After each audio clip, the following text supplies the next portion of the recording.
Today we are building the fastest single PC gaming all-in-one rig on the planet. Let's see if a single PC can stream and compete.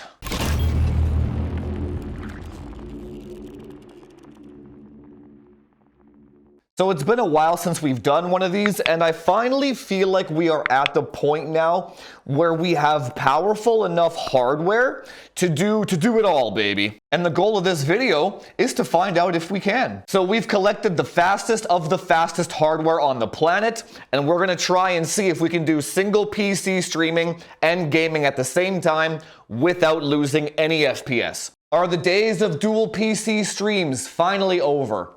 So you guys know the drill by now. I'm gonna go through all the parts that I've selected for this build. I'm gonna explain why I picked these specific parts for this build. So we're gonna assemble it, do a little bit of fun B-roll. Then we're gonna go do some benchmarks. We're gonna do single PC gaming only, and then with streaming on, then we're gonna compare the differences in FPS to see if it's possible. So the parts for today, without any surprises, we're gonna be starting off with the 13900 KS Special Edition.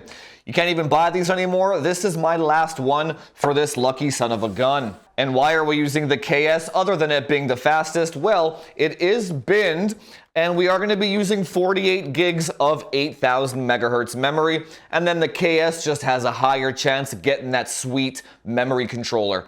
So KS, 8000 megahertz. Now you might be asking, what motherboard are we going to use to harness the power of these beasts? Well, we're going to be using the Z790 Tachyon. Now, I already know what the comments are going to say. Why aren't you using the Apex, Joofus?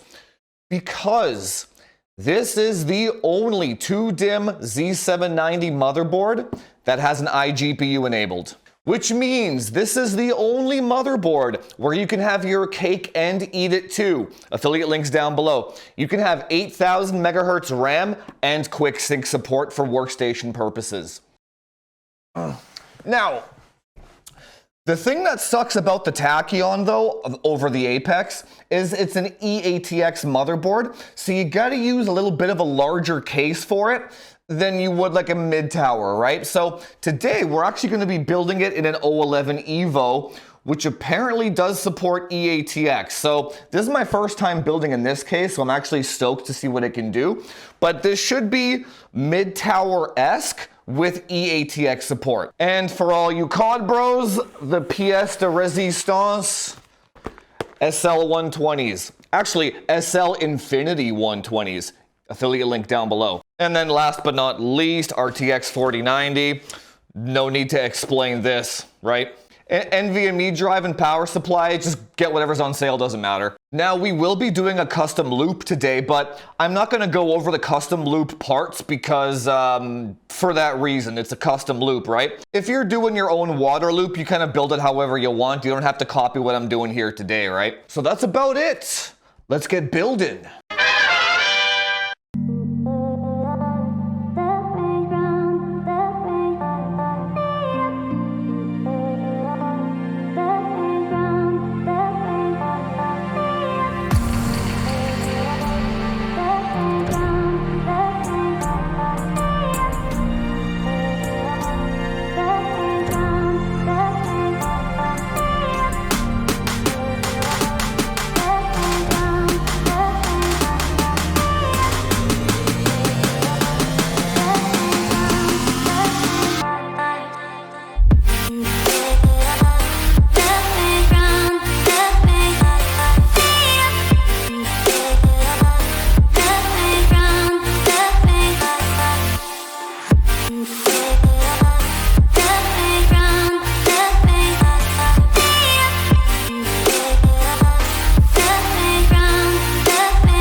All right, it's like 5 days later now. There was way too much work for me to actually film all that. Like, that just goes with the territory of custom loops, right? But I will leave affiliate links to all the radiators and pumps and stuff that I used. Oh, also, I can show you the back, actually. Here we go.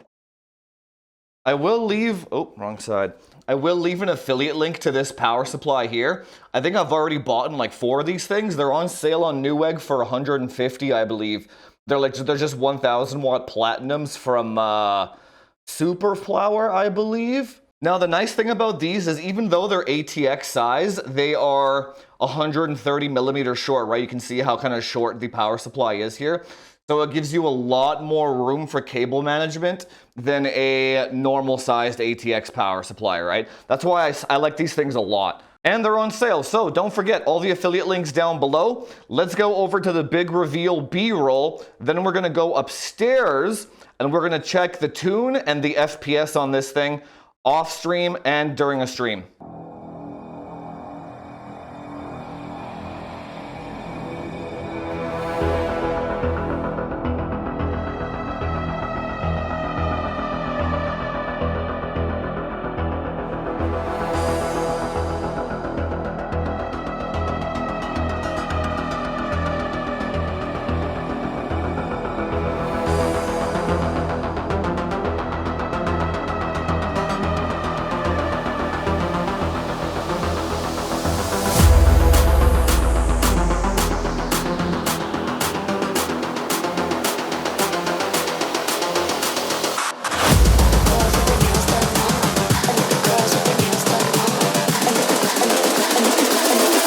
Girls with their nails done now.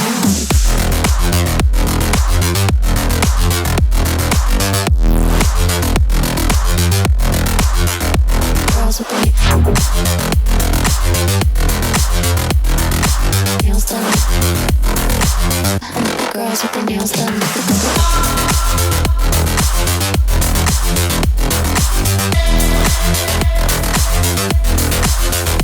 Girls with their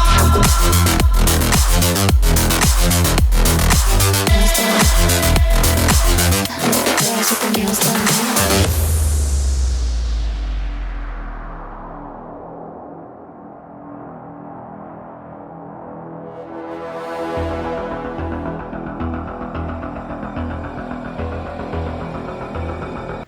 Okay, so next step, I'm just tuning the machine here. We got two DDR5 8000, and I've been stress testing it for 24 hours straight. No errors. This is a single PC stream. It is a COD bro. He's gonna be streaming for 8, 9, 10 hours straight at a time. So it has to have 100% stability, 24 hours minimum. Also, this is why you water cool the memory, right? We've been stress testing for 24 hours and the memory's only at 40 Celsius, right? Water cooling memory, I might do a separate video on it, but it's probably the most important thing that you can do with DDR5 today. All right, so now that the memory is out of the way and done, let's go see how far we can push the core.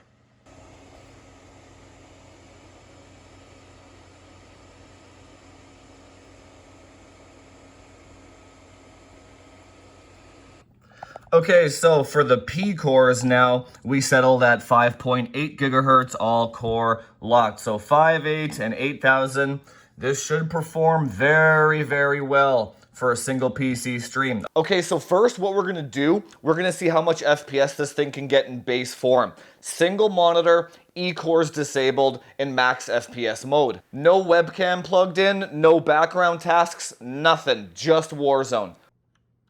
Okay, so we're doing the usual run here in the spot. We're at about 300. Let me just move the mouse here. Okay, let me keep going. Yeah, it looks like it's pretty much exactly at 300 on average here. Yeah, so if we can hit 280 when I turned left on this road here. So if we can hit about oh my God, I'm gonna get run over.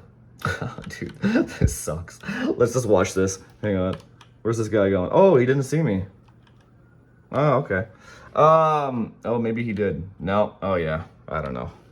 Okay, well, anyway, we're hoping for between 280 and 300 here while we actually stream at the same time.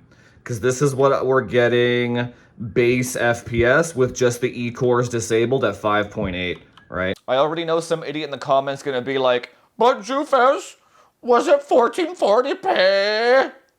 Yes.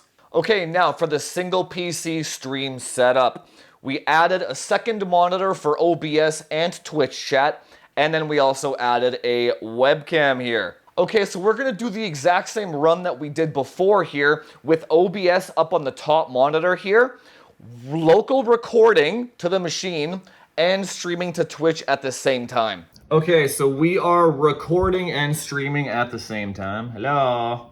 Hello? All right, moving the mouse. And it looks like we are, so it's at 280, 290 on this spot. So it looks like it's actually 10, it's much more sporadic. Looks like it's like 10 to 15 FPS less. We're still hitting 300 a little bit, but it's not as solid. I mean, this is still whatever. We're recording and streaming at the same time right now. This is, yeah, maybe 10 FPS. Ah, man, we were close. We were close. So I guess you have to take a 10 FPS hit at the minimum, okay? Whatever. You're losing 10 to 15 FPS to record, stream. This is more FPS than most people have with two PCs, so let's be real here. Yeah, about 10 FPS. Whatever. I will say that that's a W, okay? That's a W. Come on. Come on. You know what else is awesome about this whole thing? Just, can you hear the PC at all? Look how slow those fans are turning. It's like 800 RPM. It's whisper quiet. The CPU is at 67 Celsius, 43 on the graphics card. This thing is so efficient and so quiet while also getting 300 FPS. This is by far the best PC I've ever built. It's just got it all. It has everything. All right, don't forget, guys, I'm going to leave affiliate links to all this stuff down below. Everything except like the tubes and the lines and the stuff that wouldn't matter anyway. But if you want to go ahead and build yourself the fastest single PC streaming rig on the planet, click those affiliate links down below and get competing, boys. Alright guys, that's it for this one. I hope you learned something. And if you like the content, hit that subscribe button. Do all that YouTube SEO stuff. Like, share, subscribe. Comment down below how much FPS you get while streaming on a single PC. And I will see you guys in the next one. Talk to you later.